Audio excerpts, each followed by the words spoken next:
So, hi guys, this is Navdeep here. This is my third lecture on the world history. So, what we'll be doing in this lecture, first of all, we will be recapitulating what we did in the previous lessons. Previously, what we discussed was the birth of political thinking in Europe. How era of political thinkers were born, what they advocated. Mostly, what they advocated was separation of state from church. Okay, reform measures in church. Okay, and decentralization of power in the state. Okay, so the last part we discussed was Montesquieu, political thinker who advocated separation of powers, which is incorporated in several constitutions of today's world. Now, today we will be covering American Revolution. Okay, so once the era of exploration began in Europe, एक बार ship building का जो इनका period था, ship building का और exploration का, वो शुरू हो गया. तो Europe needed new market to sell their surplus goods. Okay, अब यूरोप में जो थे वो कौन से कंट्रीज थे जो इंडस्ट्रियल रेवोल्यूशन में बहुत आगे निकल चुके थे. उनमें था इंग्लैंड, जहां पे इंडस्ट्रियल रेवोल्यूशन का बर्थ हुआ.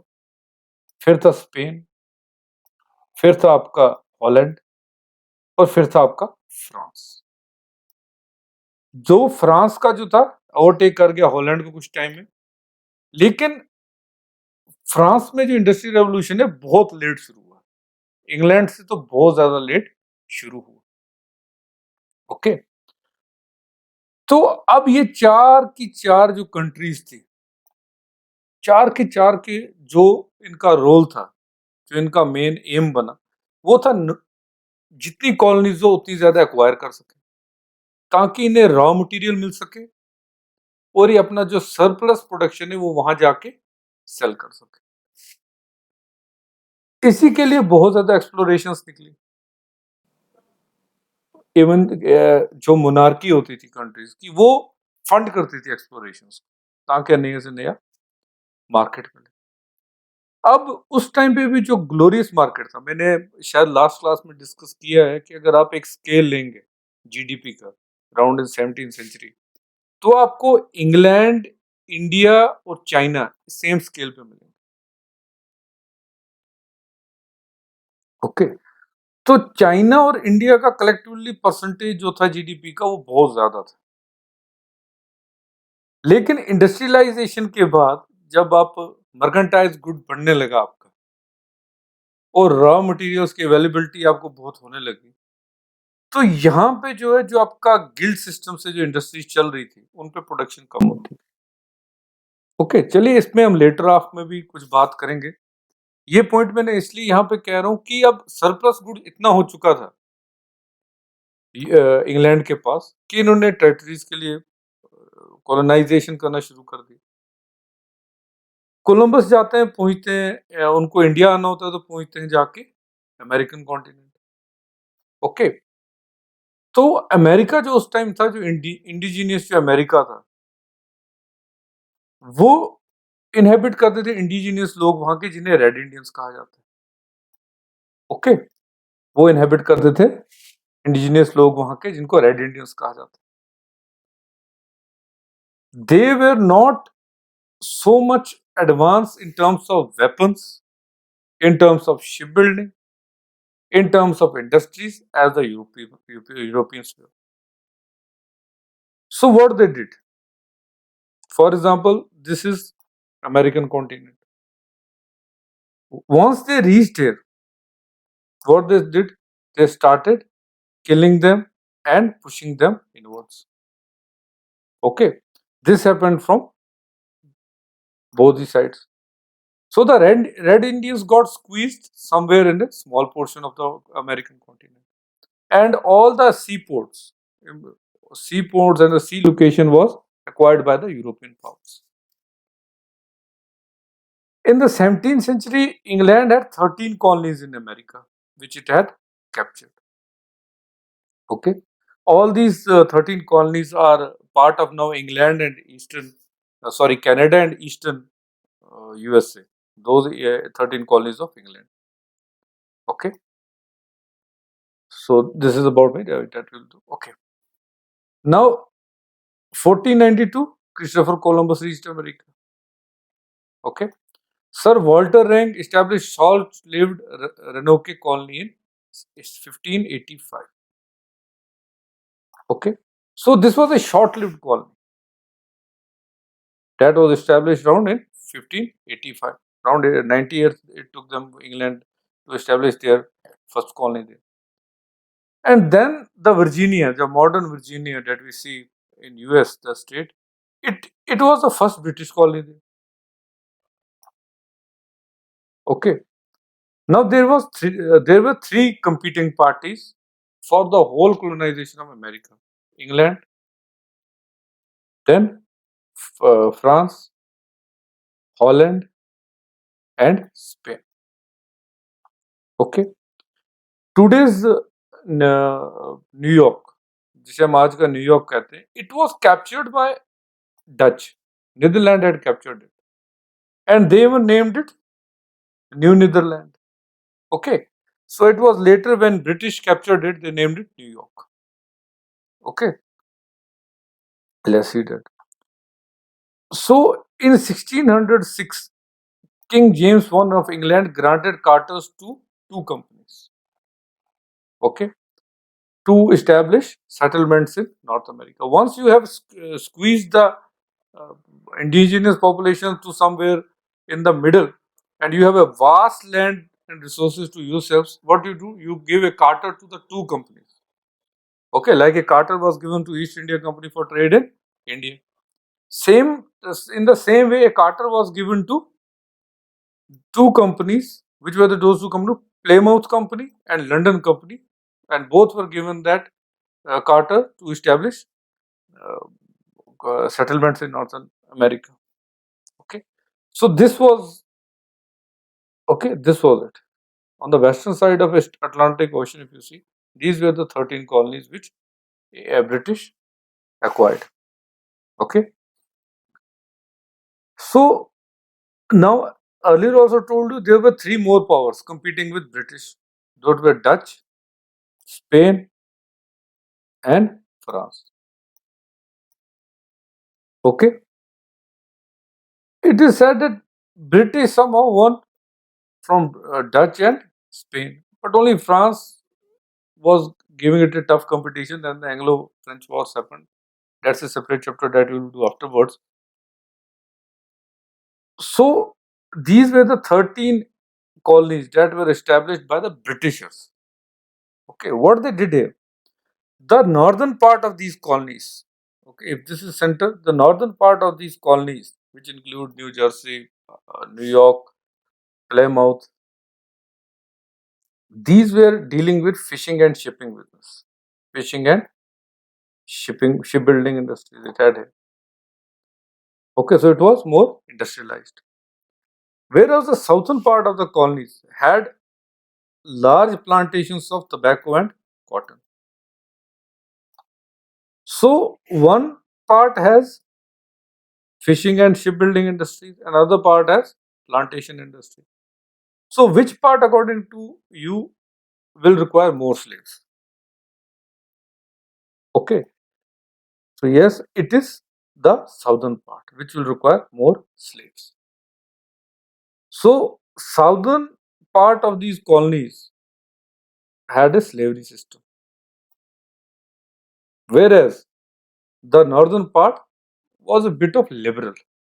So in the southern part, the slaves were got from Africa. They were settled there and they worked as a bonded laborers. Okay. So okay, this is modern day. Okay, so let's see how where was the slavery in USA found. Okay, so this is about in 18 a journey throughout the slavery system. So let's watch it again. Wait. Okay. Yes. So the red ones are the slave states. That means the states that supported the slavery. Blue ones are those where slavery was not found. So initially I told you north, south, industrialized, agrarian. Okay, so look at the difference. Over the years, this is how the slavery had increased in USA. Okay, okay. Now, why I'm showing you this, because the next topic of ours, which is which is American Civil War, is based on the same. Okay. Now, what was the governance in these 13 colonies? Though they were directly linked with the British Crown, okay, British Crown was the final authority of these colonies. लेकिन इनके अंदर एक अपनी local assembly होती थी. Local assembly ये लोग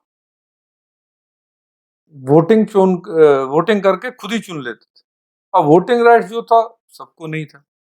okay, वो मोस्टली मेन को था, स्लेव्स को नहीं था, वुमेन को नहीं था, ज्यूज को नहीं था, और पोर्स को तो बिल्कुल था ही नहीं.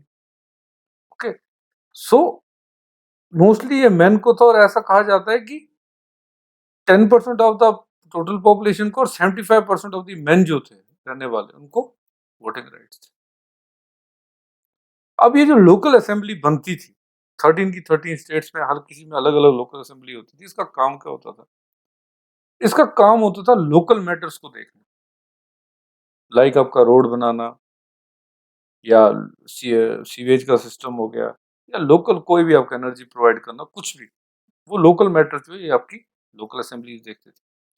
और हाँ, लोकल असेंबली को टैक्सेस लेवी करने का भी पावर था, लेकिन वो टैक्सेस जो थे कुछ चुनिंदा टैक्सेस थे, ताकि अपना काम काज, जो अपना ऑफिशियल बजट है उसे कलेक्ट कर. लेकिन जैसे जैसे हम आगे बढ़ते जाते हैं, हम देखते जाते हैं कि जो ब्रिटिश क्राउन का जो रूल था, इन लोकल असेंबलीज के जो पावर था इसको डिमिनिश कर रहा था. ओके, यानी ब्रिटिश क्राउन जो था कहीं ना कहीं लोकल पावर्स का जो पावर था उसे डिमिनिश कर रहा था. यानी लोकल असेंबली ऐसे लग रही थी कि जैसे कुछ काम ही नहीं कर पा रही. ज्यादा से ज्यादा ये लोग टैक्सेस, ब्रिटिश क्राउन जो था और टैक्सेस आपकी जो थे इम्पोज करते जा रहा था. लोकल असेंबली जो था टैक्स इम्पोज नहीं कर पा रहा था. ये लोगों ने, ब्रिटिश क्राउन ने इवन ये कह दिया था कि आप किस किस रीजन में क्या क्या सेल कर सकते हैं, किस किस के साथ क्या क्या ट्रेड कर सकते हैं, वो भी यही डिसाइड करते थे. तो लास्ट चैप्टर में जब हम पॉलिटिकल थ्योरी पढ़ रहे थे, मैंने आपसे एक बात कही थी कि जहां कहीं पे ऑपरेशन होता है, चाहे वो सोशल हो, इकोनॉमिक हो, या पॉलिटिकल, वहां वहां पे फिर रेवोल्यूशन होती है. ओके, तो वही एक रेवोल्यूशन यहाँ पे जस्ट होने ही वाली थी. कोई ना कोई एक इग्निशन पॉइंट उसे चाहिए था. ओके, उसे एक इग्निशन पॉइंट चाहिए था. सो अब अमेरिकन में जो वहां पे ब्रिटिशर्स रुके थे, वो अपने क्राउन से अलग होना क्यों चाहते थे, वो इंडिपेंडेंस क्यों मांग रहे थे? ओके, सो पहला रीजन उसको कुछ, सबसे पहले जो होता है, काफी जैसे मैंने कहा आपसे, सोशल रीजन होते हैं, इकोनॉमिकल रीजन होते हैं, और पॉलिटिकल रीजन होते हैं. तो सबसे पहले हम इकोनॉमिकल रीजन देखते हैं. ओके, इंग्लिश पार्लियामेंट ने ये कहा था कि जो वहां पे बंदे रहते हैं, जो वहां पे इनहेबिटेंट्स है, वो नॉन ब्रिटिश शिप्स जो है वो ट्रेड में यूज नहीं कर सकते. Okay, why it was done? It was done because the majority of the shipbuilding, British wanted to retain that. British wanted to become a powerful giant in the shipping industry. So it forbade inhabitants to use non-British ships for their trade purpose.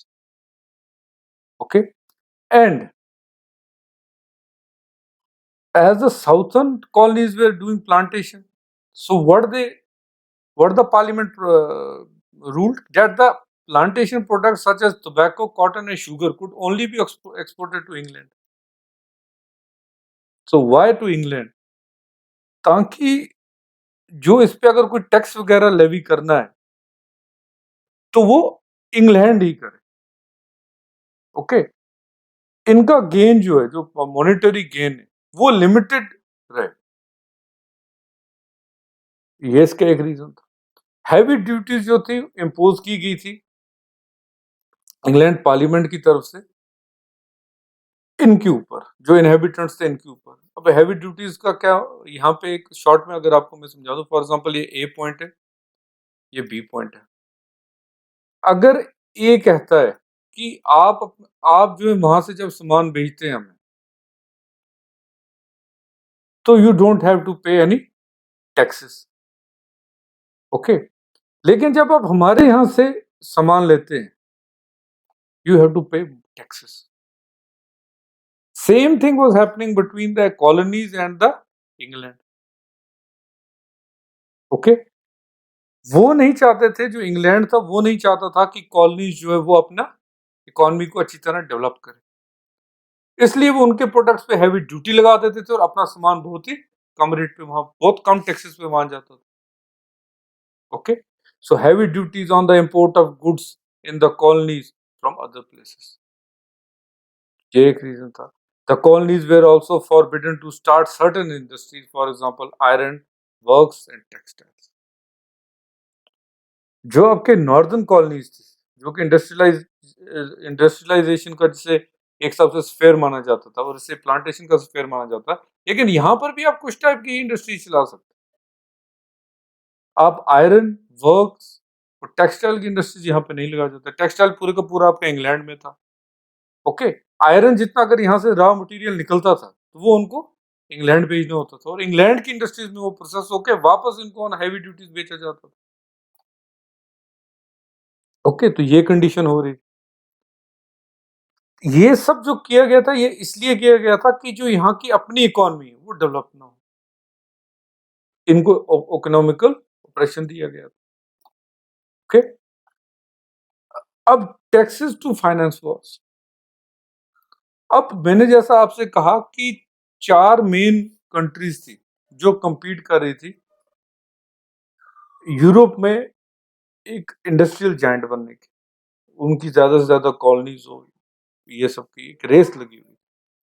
अब इस race में Wars भी होती थी, जो कि India में भी जब अगर आप देखें, इंग्लैंड जब आई थी, तो जो यहाँ पे एग्जिस्टिंग यूरोपियन पावर्स थे, जैसे it is a fact that Portuguese were the first to come to India, last to leave, okay. So England ने आके अपने ही पावर्स के साथ लड़ाई लड़ी,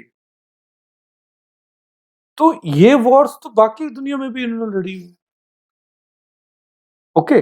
अब इनको चाहिए था, वॉर्स लड़ने के लिए इनको फंडिंग चाहिए होती है। अब आपकी इंडस्ट्रियलाइजेशन है, आप इंडस्ट्रियलाइजेशन कर रहे हैं, लेकिन वो एक आपको बड़ा सोर्स नहीं दे सकते। वो बड़ा सोर्स आपको आएगा टैक्सेस से। अब आप अपने इंग्लैंड में तो टैक्सेस लगा रहे हैं, लेकिन जो आपकी कॉलोनीज है, जहां आपके अपने इनहेबिटेंट्स रहते हैं, इंग्लैंड ने वहां पे भी टैक्सेस लगाना शुरू कर दिया। 1765 में इंग्लैंड की पार्लियामेंट पास करती है स्टैंप एक्ट, जिसने स्टैंप टैक्सेस लगा दिए on all business transaction in American colonies. जितनी भी अमेरिका में बिजनेस ट्रांजैक्शंस होंगी, चाहे वो नॉर्थ हो या आपकी साउदर्न कॉलोनीज हो, दे हैव टू पे द टैक्स, स्टाम्प ड्यूटी जिसे कहा जाता है, स्टाम्प टैक्स, वो पे करना उनको, ओके।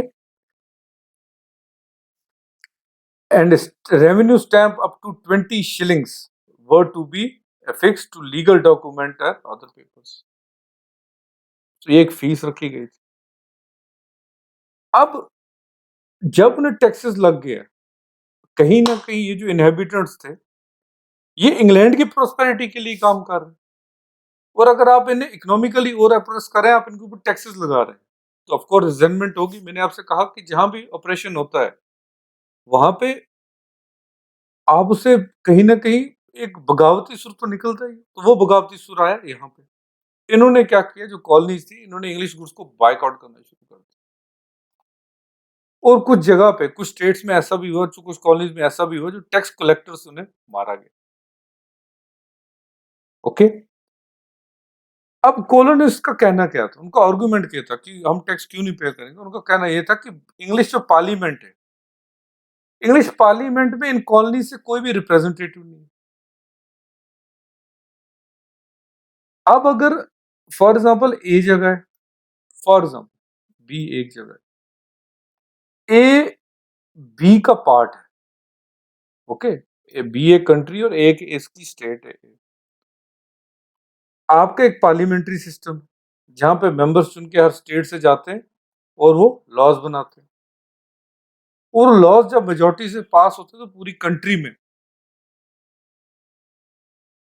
वो एक साथ एक कंट्री में लागू होते हैं। लेकिन अगर ए का कोई रिप्रेजेंटेटिव ही नहीं है बी की पार्लियामेंट में, ए स्टेट का कोई रिप्रेजेंटेटिव ही नहीं है, तो ए के बंदे कैसे बोलेंगे कि बी की पार्लियामेंट में जो भी कानून बनता है, जो भी लॉ बनता है, it is for our good. Okay, यही बात आपको इंडिया में भी दिखेगी, सेम टू सेम। इंडिया ने अगर ये इफेक्ट लिया था कि बॉयकॉट ऑफ ब्रिटिश गुड्स और नो टैक्स नो रिप्रेजेंटेशन, वो कहीं ना कहीं यहीं से लिया गया था।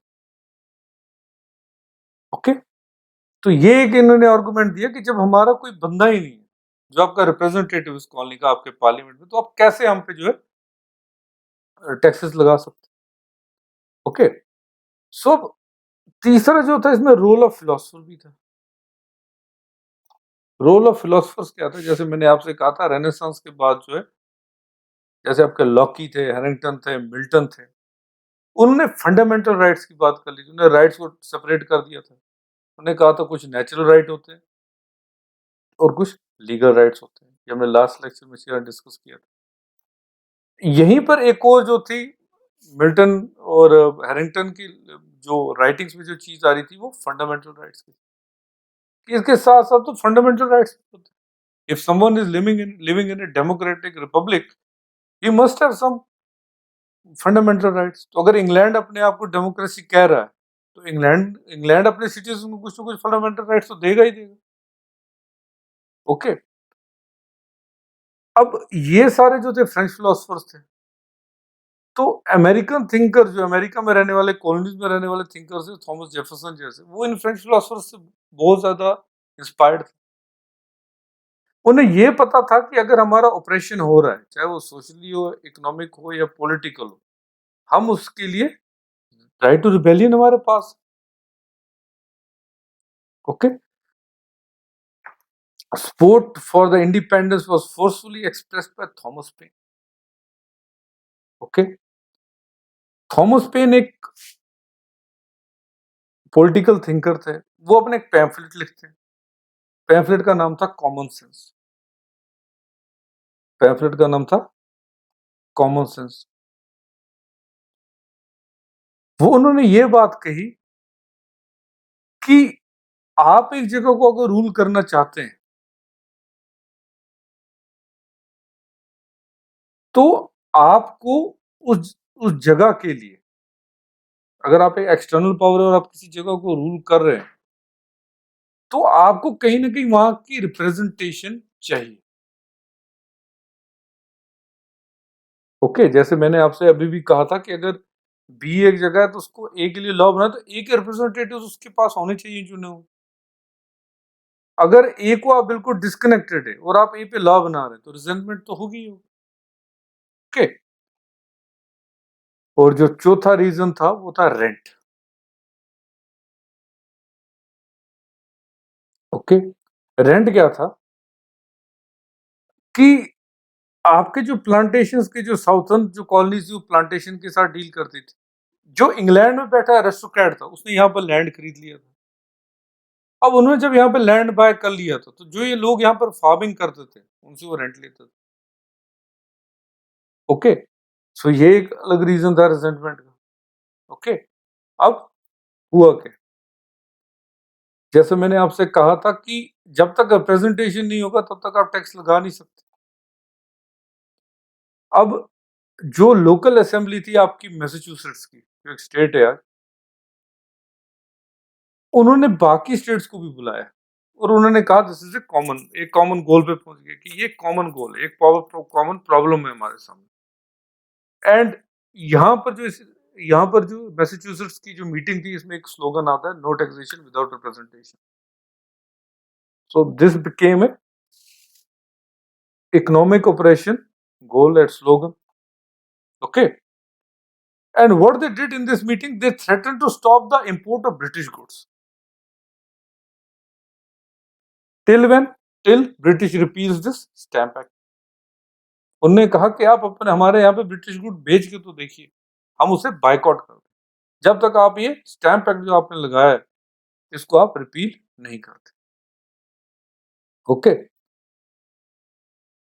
अब जैसा मैंने आपसे कहा कि अगर आपको ए और बी है और बी ए का आपके पास कोई रिप्रेजेंटेटिव नहीं है और बी आपको एक्सटर्नली रूल कर रहा है, तो तब तक कर सकता है जब तक लोग आपके साथ।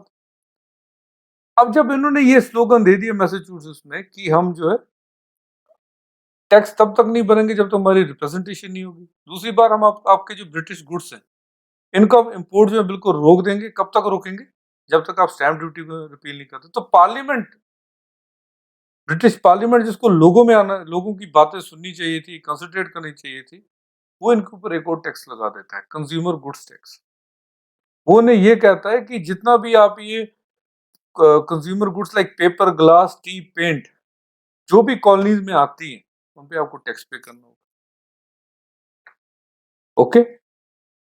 अब कॉलोनीज फिर से इसको रिजेंटमेंट करेंगे। ओके। अब मैंने आपसे ये कहा था कि जो लोकल असेंबलीज थी, उनके पास पावर था लोकल टैक्सेस लगाने का। लेकिन यहाँ तो ब्रिटिश पार्लियामेंट आप पे टैक्स लगा रही थी। जो कंज्यूमर टैक्स आप पे लगा रही थी, वो तो ब्रिटिश पार्लियामेंट लगा रही थी। तो ये कहीं ना कहीं जो एक सिस्टम चलता आ रहा था, तो उसको तो बिल्कुल आप निकल चुके हैं। अब कॉलोनीज ने जो है बाइकआउट करना शुरू किया इंपोर्ट्स का। ओके। तो अब ब्रिटिश को थोड़ी सी हीट फील हुई, क्योंकि उनका जो इंपोर्ट था, कहते हैं हाफ तक गिर गया था। अब ब्रिटिश को जो है क्या हो गया, हीट फील हुई। तो उन्होंने कहा कि आप पेपर भी रहने दो, आप ग्लास भी रहने दो, आप पेंट भी रहने दो, आप सिर्फ टी पे जो है हमें टैक्स दे दो। आप सिर्फ टी पे हमें टैक्स दे दो। अब नेक्स्ट इवेंट क्या होता है? 1773 में एक फेमस इवेंट होता है अमेरिकन फ्रीडम मूवमेंट का, जिसे हम कहते हैं बॉस्टन टी पार्टी। तो अब ये बॉस्टन टी पार्टी में क्या हुआ था, ये हम देखते हैं। ओके। अब होता ये कि आपने जब बाकी तीन चीजों पे, यानी पेंट पे, पेपर पे, ग्लास पे आपने टैक्स हटा दिए, आपने खाली टी पे टैक्स रखा है। अब अपीज तो आपकी पॉपुलेशन हुई नहीं है, क्योंकि टैक्स स्टिल देयर, और आप कहीं ना कहीं जो लोकल आपकी असेंबली थी, उसके पावर को आप डिमिनिश कर रहे हैं। तो 1773 में बहुत सारी जो कॉलोनीज थी, उन्होंने रिफ्यूज कर दिया कि हम टी के ऊपर जो है टैक्स नहीं देंगे। उन्होंने टी को अनलोड करने से जो है मना कर दिया था अपने पोर्ट्स। तो बॉस्टन पोर्ट में क्या होता है, जो वहां का गवर्नर था, वो कहता है कि आप लोग जो है शिप्स को अनलोड करें, यानी जो टी थी वो उतारे। लेकिन कुछ इनहेबिटेंट्स जो होते हैं, कुछ सिटीजन्स जो होते हैं बॉस्टन कॉलोनी के, वो रेड अमेरिकन की तरह ड्रेस होके शिप के ऊपर चढ़ते और जितनी भी क्रेट्स है टी की, उसे पानी में फेंक देते। इसी को कहते हैं बॉस्टन टी पार्टी। ओके। अब इंग्लिश गवर्नमेंट को जब ये बात पता लगती है, तो वो बॉस्टन के ऊपर जो ट्रेड है वो टोटली क्लोज कर देते हैं, और ताकि किसी बाकी जो आपकी कॉलोनीज उस पे ऐसा जो इवेंट है, ऐसा कोई इवेंट ना हो। अब जितने भी ये रिप्रेजेंटेटिव थे 13 अमेरिकन कॉलोनीज के, 1774 में वो फिलाडेल्फिया में मिलते हैं। ओके। अब ये किंग जो था, उसको इंग्लैंड के किंग को अपील करते हैं कि आप ये जो रिस्ट्रिक्शंस आपने लगाई हुई है ट्रेड के ऊपर, इंडस्ट्रीज के ऊपर, उसे हटा दें, और जो टैक्सेस है हमारी कंसेंट के बिना ना हमारे ऊपर आप लगाए। सो किंग इन 13 कॉलोनीज की जो एग्रीगेशन थी, इसको कंसिडर करता है as a mutiny. Okay. And he sends a military for their suppression. By the time the military was coming from England, it had to come by sea, of course. The colonies then prepared themselves for a military defense with local troops or military. अब ये जो चीज हो रही थी, ये सब watch कर रहा था इंग्लैंड का पुराना दुश्मन फ्रांस. अब these 30 people of these 13 colonies needed money, they needed weapons. So that was provided to them by France. Okay, 1775 में फर्स्ट बैटल होती है, बहुत दोनों साइड से हजारों लोग मरते हैं. 1776 में एक और 13 कॉलोनीज की कांग्रेस बैठती है, जिसे कॉन्टिनेंटल कांग्रेस कहा जाता है. तो वहां पे वो लोग क्या बोलते हैं कि that all man are created equal. Congress adopted a declaration of that they are now endowed by their creator with certain inalienable rights, that these among these rights are life, liberty and pursuit of happiness. तो Thomas Jefferson ने ये लिखा था. वो क्या लिखा था इस डिक्लेरेशन में कि हमें जब ऊपर वाला बनाता है तो हमें कुछ राइट्स देता है. वो राइट्स में क्या कहा जाता है आपका? Right to life, right to liberty and pursuit of happiness. अब ये जो परस्यूट ऑफ हैप्पीनेस है, कहीं ना कहीं ये डीलिंग करती है प्रॉपर्टी के साथ. मैंने आपको लास्ट लेक्चर में भी कहा था, ये परस्यूट ऑफ हैप्पीनेस जो है डील करता है हैप्पीनेस के साथ. The declaration advance the principle that the people are the source of authority and affirmed people's right to set up their own goal. अब इन्होंने वही पॉलिटिकल थिंकर्स की, पेन, थॉमस लोके की बात कही कि authority is not supreme. Through social contract theory authority जो power लेता है वो तो लोगों से लेता है, और हम जो है अपनी गवर्नमेंट बना सकते हैं. ओके, तो ये सब कॉलोनीज जो है ये यूनाइट हो जाती हैं and they became independent states. Okay, अब अभी तक तो ये 1776 तक तो ये लोग लड़ रहे थे एज इंग्लिशमैन, लेकिन 1776 के बाद they became fighting as independent states for their rights as America. So अब कुछ फैक्ट्स देख लेते हैं इस वॉर ऑफ इंडिपेंडेंस पे. तो जॉर्ज वॉशिंगटन जो थे वो कमांडर थे अमेरिकन फोर्सेस के. फर्स्ट बैटल जो थी वो बॉस्टन के अराउंड हुई, वहीं जहाँ पे बॉस्टन टी पार्टी हुई थी आपकी. उसके बाद जो है इंग्लैंड और जो अमेरिकन फोर्सेस वो मिलती हैं कनाडा में. ओके, वहां पे अब जो ये रफ मिलिटिया थी, जो ऐसे स्पोर्ट फ्रांस कर रहा था, हॉलैंड कर रहा था और स्पेन कर रहा था, जैसे मैंने कहा था कि उसको इंग्लैंड ने उन तीनों को कहीं ना कहीं जो है पराजित किया था on the conquest of this American colonies. तो वो सब अब अमेरिकन जो इनहेबिटेंट्स इनको सपोर्ट करने लगे, तो उनको बहुत फाइनेंस एंड जो वेपन्स थे वहां से आने लगे. अब जब ये चल ही रहा था ब्रिटेन में, होम में भी, जो उनका अपना मीन्स इंग्लैंड में, वहां पे आयरलैंड में रिबेलियन शुरू हो गया. ओके, अब जो पार्लियामेंट था वो अपोज कर रहा था वॉर का, और वॉर जो 1781 में एंड हो गई. इंग्लिश के कमांडर जो कॉर्नवेल्स थे, जो बाद में आके इंडिया के एक गवर्नर जनरल भी बनते, उन्होंने सरेंडर कर दिया.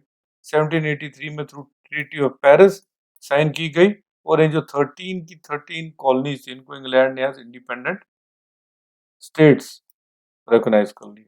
ओके, फिर इसके बाद आती है बात 1783 के बाद, इंडिपेंडेंस के बाद जो बात आती है वो आती है अमेरिकन कॉन्स्टिट्यूशन की. ओके, दो ये 13 की 13 जो स्टेट्स थी, जैसे मैंने आपसे कहा था नॉर्थ और साउथ से, नॉर्थ जो आपकी थी इंडस्ट्रियलाइज थी, साउथ जो थी एग्रीकल्चर थी, एथेंसिसिटी थोड़ी अलग अलग थी यहाँ पे जो, लेकिन इन सब ने यूनाइट होकर लड़ा हुआ था.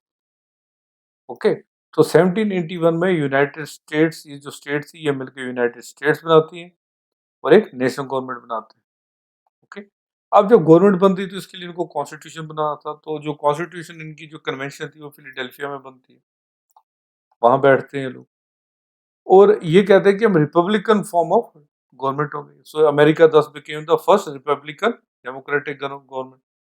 Okay, so American Constitution set up a federal system under which powers were divided between a central and a federal government and the state government.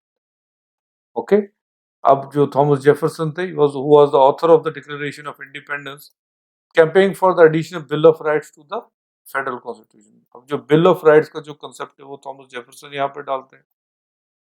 This was done through 10 amendments which guaranteed many rights to the American people. So this bill of Rights guaranteed many fundamental rights to the people of America. The most noted of these were freedom of speech, press, religion, justice under law.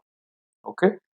So thanks to Thomas Jefferson and this Bill of Rights, even the India could borrow some of these components in its constitution. Okay. The Constitution marked the emergence of United States of America as a nation in the world history. It was the first written republican constitution ever framed in the history, which is still in operation. Okay. So, what was the significance of American Revolution? Okay. सबसे पहले अगर हम देखेंगे तो equality की बात जो है वो सामने आती है। दूसरा, नो रिप्रेजेंटेशन, नो टैक्सेस की बात। तीसरा, ये आगे जाके फ्रेंच रेवोल्यूशन, फ्रांस जो उस टाइम मोनार्की में ही था, उसको सपोर्ट करते। ओके। और ना सिर्फ फ्रेंच रेवोल्यूशन को, दुनिया में काफी सारी जो रेवोल्यूशंस थी जो सेंट्रल और साउथ अमेरिका में, उसको भी अमेरिकन रेवोल्यूशन या अमेरिकन वॉर ऑफ इंडिपेंडेंस ने सपोर्ट किया। The main achievement of the American revolution was establish a republic. Okay. Though इस रिपब्लिक में भी the right to vote was limited. Okay. अभी भी इसमें प्रॉब्लम थी, भले ये इंडिपेंडेंस हो गई थी, रिपब्लिकन डेमोक्रेटिक बन गए थे, लेकिन स्टिल यहाँ पे जो है अभी भी जो वोटिंग राइट्स वो लिमिटेड थे। नीग्रोस जो थे वो अभी भी स्लेव्स थे। अमेरिकन इंडियंस, ये जिसे रेड इंडियंस कहा जाता है, या वुमेन को अभी भी वोटिंग राइट्स नहीं थे। ओके। तो अभी भी कहीं ना कहीं जो वोटिंग थी वो प्रॉपर्टी पे होती थी, लेकिन ये एक आहिस्ता आहिस्ता एक प्रोसेस, ग्रेजुअल प्रोसेस चल चुका था, जो आज के मॉडर्न डे अमेरिका को बनाने में आगे हेल्प करता है। So later in the 19th century और ज्यादा एरिया जो है वो आके जुड़ते हैं। ओके। जो स्टेट ऑफ लुजियाना है उसे फ्रांस से परचेज करते हैं, फ्लोरिडा को जो स्पेन से परचेज करता है, करते हैं यूनाइटेड स्टेट्स, और उनको अपने साथ ऐड करते जाते हैं थ्रू एग्रीमेंट, थ्रू एग्रीमेंट। और वहां पे जो स्टेट्स निकल नहीं सकते, they can't get away from the federal system. Okay. अब एक और बात ये होती है कि मेक्सिको के साथ 1850s में इनकी वॉर होती है। ओके। तो अब आपकी वेस्टवर्ड्स तो एक्सपेंशन हो रही है, लेकिन नॉर्थवर्ड्स जो है मेक्सिको के साथ वॉर में वो कम हो रही थी। ओके। अब जितना जैसे जैसे मैंने आपसे कहा जो वेस्टवर्ड्स जा रहे थे, तो जो वहां पे रेड इंडियन की पॉपुलेशन थी वो वैसे वैसे कम होती जा रही। ओके। तो इसी के साथ में जो है आपकी 1861 से 65 के बीच में जो है, क्योंकि आपके बीच में अभी प्रॉब्लम्स थी, जैसे मैं अभी कुछ प्रॉब्लम्स डिस्कस की, तो वहां तक सिविल वॉर हो जाती है, जो हम आने वाले लेक्चर्स में देखेंगे, जिसमें बड़े स्टेप्स लेते हैं इक्वल राइट्स और abolition of slavery. So in the next class जो हम फेडरलिज्म इन यूरोप करेंगे. That's for all for this class. Thank you very much. Thank you all.